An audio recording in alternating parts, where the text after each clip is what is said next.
In this video, we'll show you what to do if the Xbox app keeps crashing on your Windows 11 PC or laptop.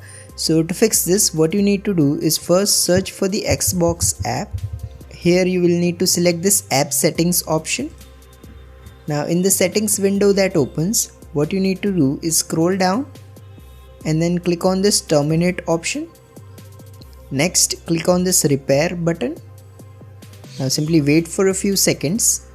Once you see this check mark, try opening the Xbox app again. If it still doesn't work, click on this reset option instead.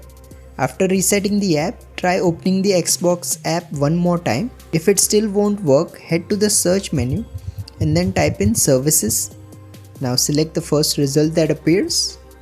Now in the services app, you will need to scroll down and then find this Xbox gaming related services. So you will see 3 or 4 entries. What you need to do is right click on each entry and then select start.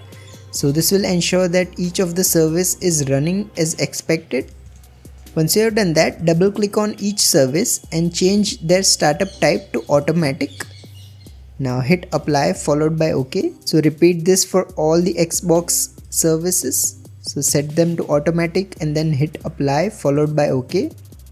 Once you have done this, simply go ahead and restart your PC and your issue should be resolved. However, if nothing else works, what you need to do is head to the search menu and then type in PowerShell. Now select this run as administrator option. So in the PowerShell window, what you need to do is run a couple of commands. I'll also leave them in the description. So copy this first command and then paste it here and then hit enter. And simply wait for a couple of seconds. Then copy the second command, paste it here and then hit enter again.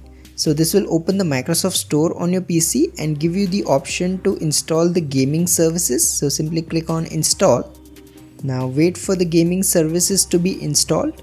Once they are, you should be able to use Xbox app without any issues. If you find this video useful, please don't forget to like and subscribe to Glitch Guru.